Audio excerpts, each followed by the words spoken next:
प्यारे बच्चों, किसी गांव में एक लकड़हारा रहता था। वो बहुत मेहनती और मिलनसार था और अकेला रहता था।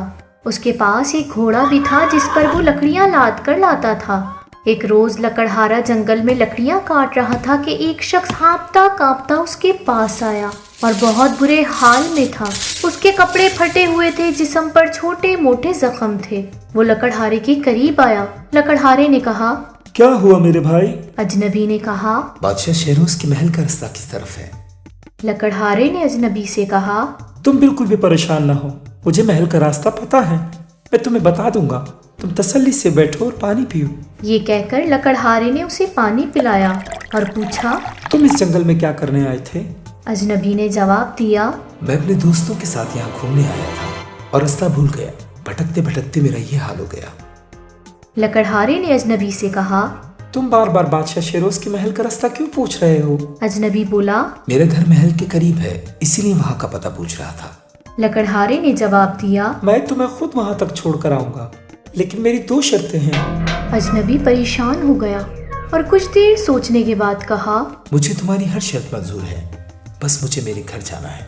लकड़हारा बोला, एक तो ये कि तुम मेरे साथ बैठकर अभी खाना खाओगे, दूसरी ये कि इस वक्त शाम हो रही है और चारों तरफ अंधेरा छा रहा है, तो इस वक्त तुम बादशाह के महल नहीं जा सकते। तुम मेरे साथ मेरे घर चलो, मुझे मेहमान नवाजी का मौका दो। सुबह होते ही मैं तुम्हें बादशाह सलामत के महल की तरफ छोड़ आऊँगा। इस पर अजनबी बोला, अरे नहीं नहीं, रहने दो, मेरी वजह से तुम्हारे घर वालों को परेशानी होगी। लकड़हारा बोला, मैं अकेला रहता हूँ, तुम मेरे मेहमान हो, बेफिक्र होकर मेरे साथ चलो। अजनबी ने लकड़हारे की शर्त मान ली। फिर दोनों ने मिलकर खाना खाया और घोड़े पर सवार होकर घर की तरफ चल दिए। घर पहुंचकर लकड़हारे ने अजनबी को नहाने के लिए गर्म पानी दिया और पहनने के लिए अपना नया जोड़ा भी दिया। जब अजनबी नहा लिया तो उसकी मरहम पट्टी की और इसके लिए रात के खाने का इंतजाम करने लगा। अजनबी इसके रवैये से बहुत मुतासिर हुआ और सोचा, कितना अच्छा इंसान है, मुझे खाना खिलाया, मुझे अपने घर ले आया और मेरा इतना ख्याल रखा। रात हुई तो उसने एहतमाम के साथ उसे खाना खिलाया और सोने के लिए अपने बिस्तर पर उसे लिटा दिया और खुद जमीन पर बिस्तर डालकर सोने लगा। अजनबी ने ये देखकर कहा, अरे अरे, ये तुम क्या कर रहे हो? ये मुनासिब नहीं कि तुम जमीन पर लेटो और मैं यहाँ आरामदेह बिस्तर पर। लकड़हारे ने जवाब दिया, मुझे ये बिल्कुल अच्छा नहीं लगेगा कि मेरे मेहमान को कोई तकलीफ हो, लिहाजा यही सही है। ये सुनकर अजनबी वापस अपने बिस्तर पर चला गया और लकड़हारे से पूछा, बताओ, तुम्हारी नजर में बादशाह शेरोज कैसा इंसान है? लकड़हारे ने जवाब दिया, बादशाह एक रहम दिल और अच्छा इंसान है। सुना है उसके वजीर का इंतकाल हो गया और उसे वजीर की तलाश है। मेरी दुआ है कि उसको एक नेक दिल वजीर मिले। इस पर अजनबी ने कहा, आमीन। और दोनों सो गए। सुबह अजनबी की आंख खुली तो देखा कि लकड़हारा मौजूद नहीं था। उसने मुंह हाथ धोया और उसका इंतजार करने लगा। कुछ देर में लकड़हारा वापस आ गया। उसने बताया, मैं तुम्हारे लिए नाश्ता और कुछ तोहफे लेने गया था। और दोनों ने साथ मिलकर नाश्ता किया। फिर घोड़े पे सवार होकर बादशाह शेरोज के महल की तरफ चल पड़े। जैसे ही महल नजर आया, अजनबी ने लकड़हारे से कहा, बस बस, तुम मुझे यहाँ उतार दो, यहाँ से आगे मैं खुद चला जाऊंगा।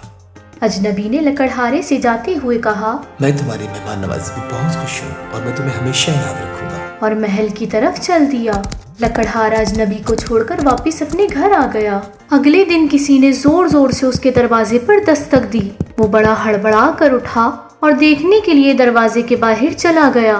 दरवाजे के बाहर महल के कुछ सिपाही खड़े थे। वो लकड़हारे को देखकर बोले, हम आपको लेने के लिए आए हैं, बादशाह सलामत ने आपको महल में बुलाया है।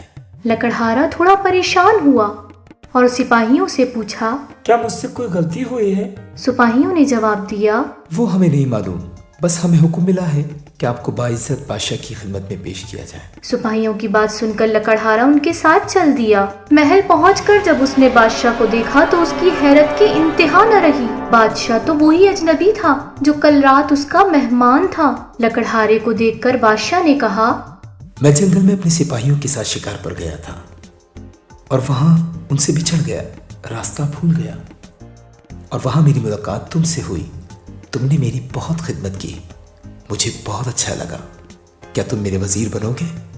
یہ سن کر لکڑہارے کی خوشی کا کوئی ٹھکانہ نہ رہا۔ وزیر بن کر اس نے بادشاہ کو بہت اچھے مشورے دیے اور خلق خدا کی خدمت کے لیے بہت اچھے کام بھی کیے۔ پیارے بچوں، اس کہانی سے یہ سبق ملتا ہے کہ ہمیں کبھی بھی کسی کو مصیبت میں دیکھ کر چھوڑنا نہیں چاہیے، بلکہ اس کی مدد کرنا چاہیے۔ اس سے ہمیں رب کی طرف سے بڑے بڑے انعامات ملتے ہیں۔